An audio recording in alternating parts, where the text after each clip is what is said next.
Hi everyone, and I am going to show you how I painted this beautiful shell in watercolor. I am obsessed with shells and I have numerous shells at home that I've collected over the years. I do study shells. They are one of my favorite things to collect. I live by the ocean, so of course when I go for walks I always pick up a few shells and I will always paint them. I have a few shells that I painted under 30 minutes on my YouTube channel, so please go and have a look. You will enjoy painting them. They are fun to paint and very easy to paint. On Patreon I give you a line drawing, all the supplies that I use and a reference photo, so go check it out if you want to learn how to paint in watercolor. For the shell I used quite a few bright colors. These colors are all from my White Nights watercolor set. I want to use a little bit of a pink color. I used a little bit of yellow ochre, and then there's an English red color. You can use any color that you have in your palette, on your palette or in your set of paints. Make it your own. So change it up. You can use burnt sienna, yellow ochre, a little bit of alizarin crimson. And for now I wet the paper and I want a soft sheen on the paper. So my paper is not too wet. It is summer here, so the paper will dry very quickly. This is wet in wet, and I just drop in a little bit of the mixture all over the shell. I always start with a wet in wet on my watercolor paintings, and then I thicken my consistency of watercolor to create a little bit more detail. I want my shell to look very realistic compared to the other shells that I painted on my YouTube channel. So those, I didn't paint all the little lines, little markings that I could see on the shell. I just wanted to keep it quite plain and simple and loose. I also wanted to paint it under 30 minutes. So at the moment I am just dropping in all of my colors that I want to use for the shell painting. I mix a watery sepia mix to take it all around the shell. At the same time, I'm going to be very careful, and I don't want to paint in any of the highlighted little sections on the shell. So the parts that are on top of the scallopy parts on the shell, I'm going to leave as light as possible, which I will show you at a later stage. And then in the middle of the shell, it will be much lighter.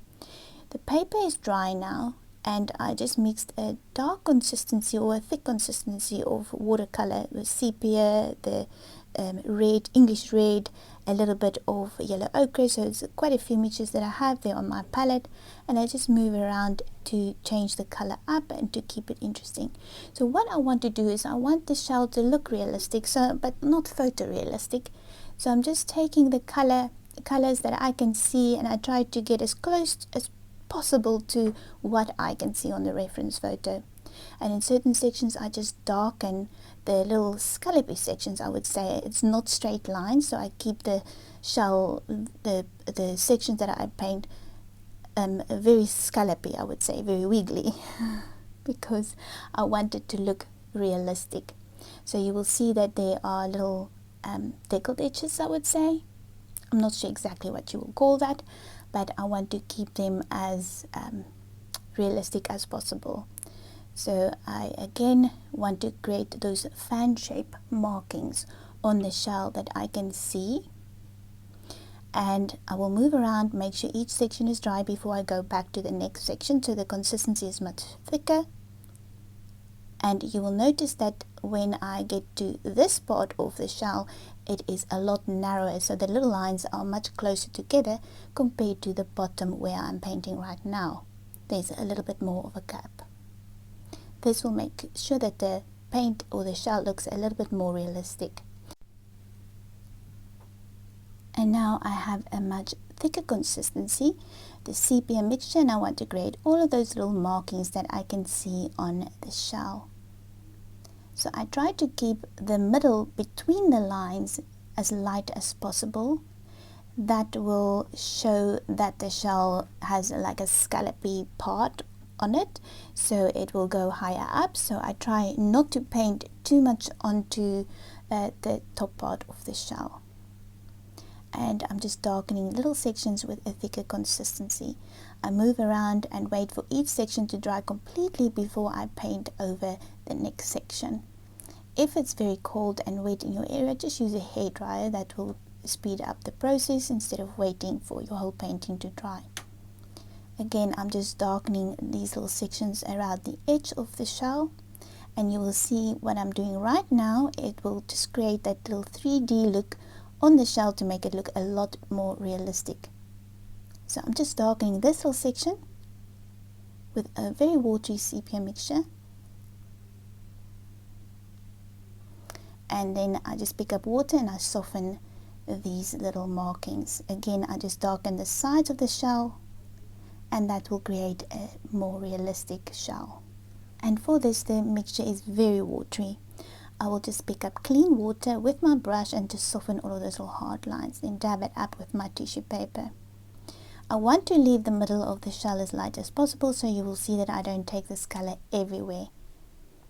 So I want to make sure that the sides of the shell, I use this very dark sepia mixture. We have load shedding, so we have no electricity. I do apologize for that. We had a period where we had load shedding for 2.5 hours, and this is what happened. So I couldn't put my light on, but you can still see what's happening or what I'm painting, so it will be fine. Again, just little rounded little shapes on the top of the shell that I'm creating there to make it look realistic. So the mixture is, I would say, not too thick but not too watery. This is a close-up. I held my camera in my hand, and I want this part to be very dark. So I want it to be darker than the whole section of the shell. So both the sides where that wing section are connected to the shell, I will paint a very dark consistency. So that is the sepia mixture. Then I will just go back and I will soften the lines, and I want to keep this pigment as close to the shell edge there as possible. And I love those little watercolor markings that I can see on the shell. That's why I fell in love with watercolor. Again, I'm just going to go and darken this little section. Just take your time and soften it then with water, clean water. If you notice your paint flows around too much, just take your tissue and dab it up. Also want to darken that little section that I can see on the shell. I have my camera on my hand. I do apologize for moving around so much, but I wanted to show exactly how I paint the detail as close as possible. Now again, with a thicker consistency, I just go back over these little parts of the shell, because now I am trying to paint in most of the detail that I can see on the shell. So I will darken all these little lines that I painted at a later stage, but for now I first want to add in all of the little markings that I can see. Now I just use light strokes. The electricity came on again, so now it's nice and bright again, so you can see exactly what I am doing. I had quite a few days where I had to paint or do voiceovers where we had no electricity. It was quite frustrating. It happens quite a few times, but not that often. It's only certain times of the year where we have load shedding. And I am just darkening all of these little lines again to create the fan shape of the shell and to make it look realistic. So you will notice that the mixture is, this little section is quite watery, but most of the time when I add all the detail on the shell, the paint is quite thick on my brush. I don't have a lot of water on my brush because I don't want too many watercolor markings on my shell. I do want a few, but I don't want too much. And again, I will paint a little bit more of the sepia mixture there, because as the paper dries, the paint dries a lot lighter. So I just go back and darken certain little sections again. I want to mix a little bit more of the sepia mixture on my plate. And then again, just a clean brush, and I soften those hard lines. So I will go back and forth and check how the paper dry, and if I notice a certain section needs to be darkened, I will just darken it as I go along. I do have the full tutorial on Patreon if you are interested in seeing how I created all of the detail. These are only parts of the painting process that I've done here for YouTube. So again, with a darker mixture here, I want to create those little markings, and I just touch the paper there. My brush is not too wet, so I don't have too much water on my brush. I only have some of the pigment, and as you can see, the pigment is right there on the plate, and that is what I will pick up. Then I'll just dab my brush in some clean water, and I just soften some of the little markings. So now you'll notice the little lines that I paint, I don't take them completely over the whole shell. I just take it halfway over the shell. Now again, I'm going to darken little sections. There are a flying little insect in front of my face. We have all the grapes that are ripening now, so there are loads of little muggies flying around. Very irritating. Anyway, again, I'm just darkening all of these little markings that I can see. My paint consistency is a lot thicker, but I still keep it light because I will go back later and I will darken all of these little markings again. A nice cup of coffee. Thank you, Abigail. The power came on so we could boil the kettle.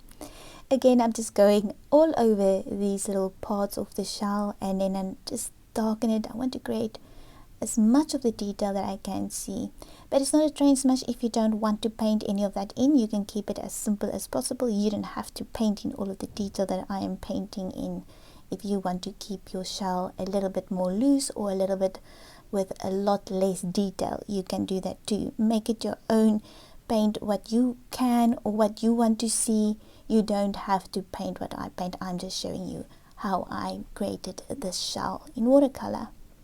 I want to use a little bit more of that pink section and a biscuit. Wow, on my watercolor painting. Thank you, Abs. I just moved it off quickly. She baked some biscuits for us. It's so lovely with a nice cup of coffee. Anyway, I'm just going to soften these little lines, take it all over this little section, because I do see some pink, I would say alizarin crimson mixture. Let's take a sip quickly. Sometimes when I have coffee, it's ice cold by the time I'm done because I forget to take my coffee or to sip on my coffee. So this little pink mixture, it's a little bit on the palette, but I just take it everywhere where I notice a little bit of that pink color. I know I said quite a lot of little bit all over that section,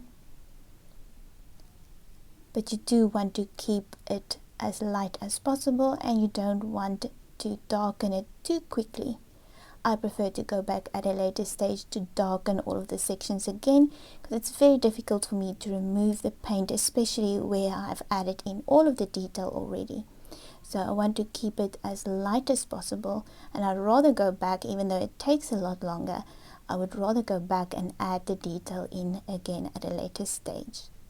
So just take your time, create little markings, watery little sections on your painting. Not too thick, but the consistency is a lot drier than what it was in the beginning, so that I don't have the brush too wet. So now I just have a very watery mixture there where I want to darken the sides of the shell. So you will notice the top of the shell is very light. Let me just show you what I mean. So I just do the sides. I don't take it over that whole line between the two lines of the shell. I want to keep a much lighter little highlighted section on the top part of that scallopy detail.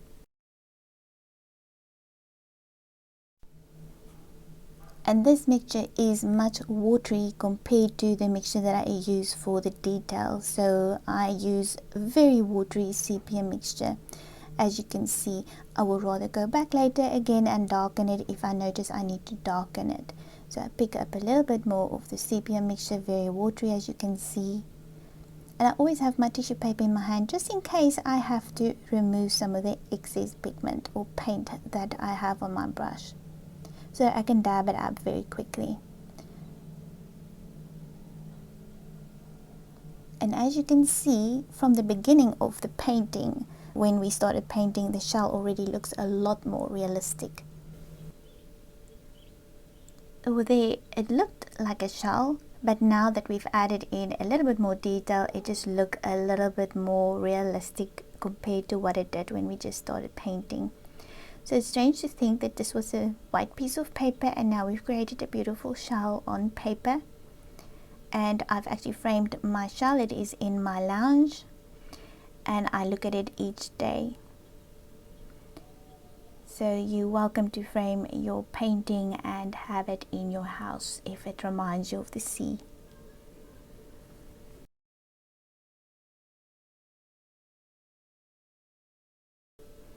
And this is the fun part where you go back and forth and just add more detail.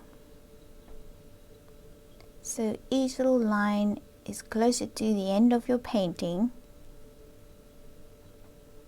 And we're darkening all of these little shapes in between the fan shape of the shell.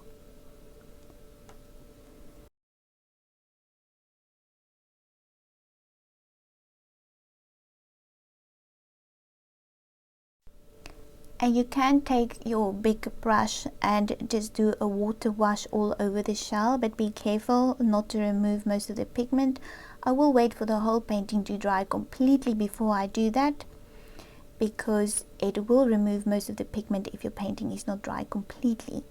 So just take your big brush and make sure that your water is clean and take it all over your shell to soften those little hard lines if you don't like all of those hard lines. I do like it though. I am definitely going to leave it there like it is at the moment. I love watercolor, and that is what made me fall in love with watercolor, is all of these little watercolor markings that you can see. Now a lot of artists paint very smoothly, we all paint differently, and that is exactly how it should be. We don't all want to paint exactly the same. I want to paint the shadowy part at the bottom there like a reflection. I take a very watery mixture of the sepia, and you'll notice that I do have a tissue paper in my hand, so that if I do go too dark, that I can just pick it up very quickly with my brush. This is the number 5 Comb Memory brush. I'm not affiliated with Comb Memory brushes at all, but I absolutely love this brush. I use it very often in my watercolor paintings. I can highly recommend it. It is a lovely brush to use. It has a nice point. It is synthetic, and I love the way you can just use a tip, and every time you use the tip it stays exactly the same. You don't have to wash the brush either all the time, because the pigment doesn't stay in between the little hairs. If you just rinse it after you've painted very well and you just dab it on a tissue paper, it is ready to use the next time.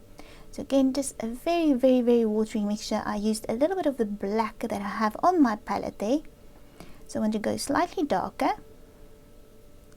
Let me just wet this little section, because I normally, if you go in immediately, it will stain the white paper. So I just want to wet this with a big brush. Clean water on my brush. So if you wet the paper, it will not stain the paper immediately. It will just flow everywhere, and that's exactly what I want. And I take the tip of this Comb Memory brush and I just make these little scallopy tip marks that I can see on the shell. So that will create all of these little scallopy marks that we can see, or deckled edge marks that we can see on the shell. Again, if you have too much pigment on your brush, just take your tissue paper and dab it up quickly, like I did there. Move it around. Take it all over the place on these sides. The sun is coming from the other side, so I want to create these little markings. This will just also make the shell look a lot more realistic if you paint a shadow or reflection. More shadow, I would say. So I just again use the dark mixture, very watery. If you're going too dark, it's very difficult to remove black from your watercolor paper. You might be able to use a magic eraser, but somehow it does affect the paper, so just be careful. Even if you can remove it, it affects the paper, so just be careful. Rather go in with a watery mixture, go in all the time and darken it till you're happy, than go in too thick too quickly. Haste makes waste, so take your time. Again, I just push the brush into the shell to create those little scallopy sections and detail that we can see. My daughters are watching Narnia. They're taking a break today, so they're watching Narnia, and it's quite noisy downstairs. I do apologize for that. And I just lift it up with a brush if I notice there's too much pigment. And you'll notice as soon as it dries, it's a lot lighter on the paper. So I'm going to leave it to dry completely before I go back to darken these little sections again. So for this, I want to just notice that little section needs to be darkened a little bit. So I just use the sepia mixture that I have on the palette and just create all of those little markings again. Needs to darken. When it dry a lot lighter, so that's why you have to go back at a later stage just to darken it again. And then I just soften it with clean water.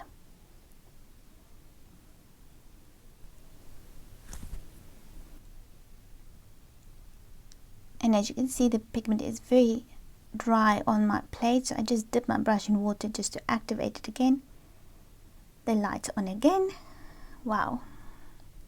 So we had a period for about, I would say, 2-3 weeks where we had load shedding every 2 hours, and then you just have to deal with it. You just use gas and you braai and you cook your food. You just get used to it. But it was very difficult while I was painting, and I recorded the whole process for YouTube where I didn't have electricity.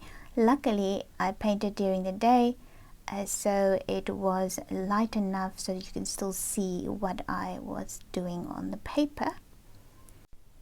We are nearly finished with the shell painting. So I will stand up, make myself a nice cup of tea, go and walk around the garden, come back and just finish up. Sometimes you just need fresh eyes to look again at your painting, and you notice that you can add a little bit more detail on certain parts of your painting. And this little part is sped up.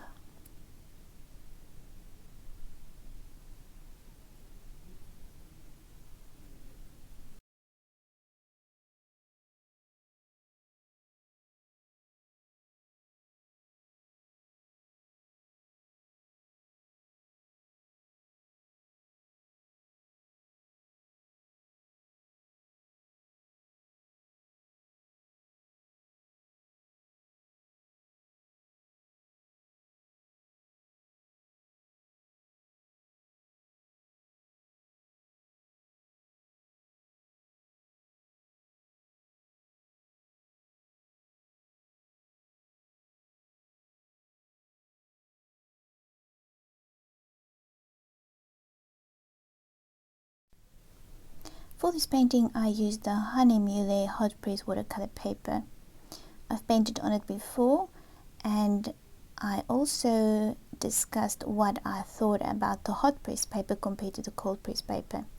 So the hot press paper is not like Fabriano or the Arches hot press watercolor paper. I'm not sure how you pronounce it. I know there's a different way that you have to pronounce that, but you know what I mean. So there are definitely a difference between the two papers. You cannot scrub on this paper. This paper, you must be very careful, so I would definitely test it first before I remove anything on this paper.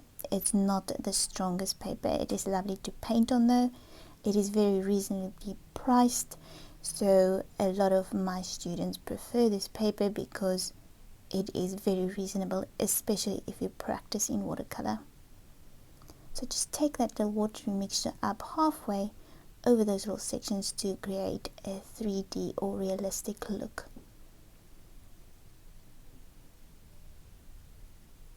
I had to use a different light to paint because of the load shedding, so it does affect a little bit of the light on the paper, but you can still see what's happening. And I just go back and forth and darken little sections that I see I need to darken. And I use my little brush to just scrub and remove some of the markings that I don't want on my painting if it's a little bit too dark. I'm just going to darken all of these little sections here. Very watery.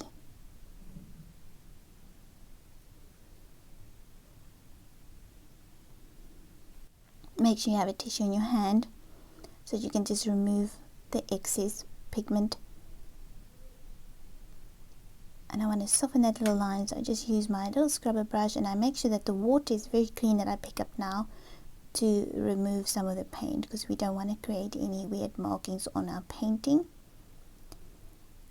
Again, I just use the brush to push it into the edges of the shell there to create all of those little scallopy details to make it a little bit more detailed,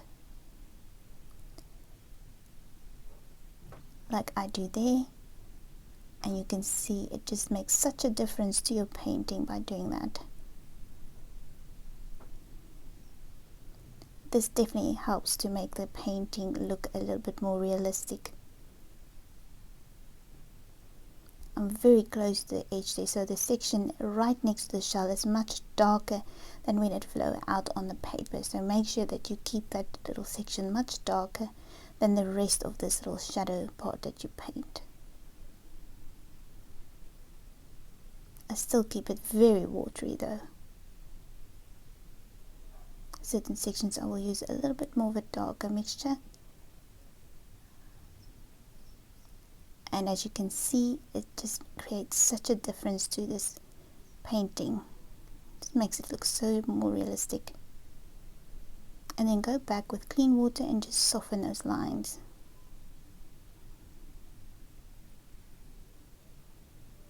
And we are nearly finished with this painting.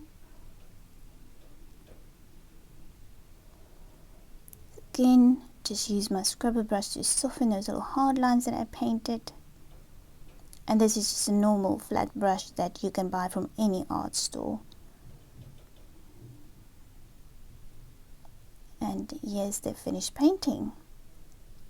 I do hope you will enjoy painting this, or even if you learned something from painting. I picked up my big soft watercolor brush, and this one is very soft with clean water, and I just softened some of the hard watercolor markings that I could see on the painting. I'm going to let it dry completely, and then I am going to have it framed. So I hope you enjoyed this as much as I did, and I will see you next time when I paint something else for YouTube. See you soon.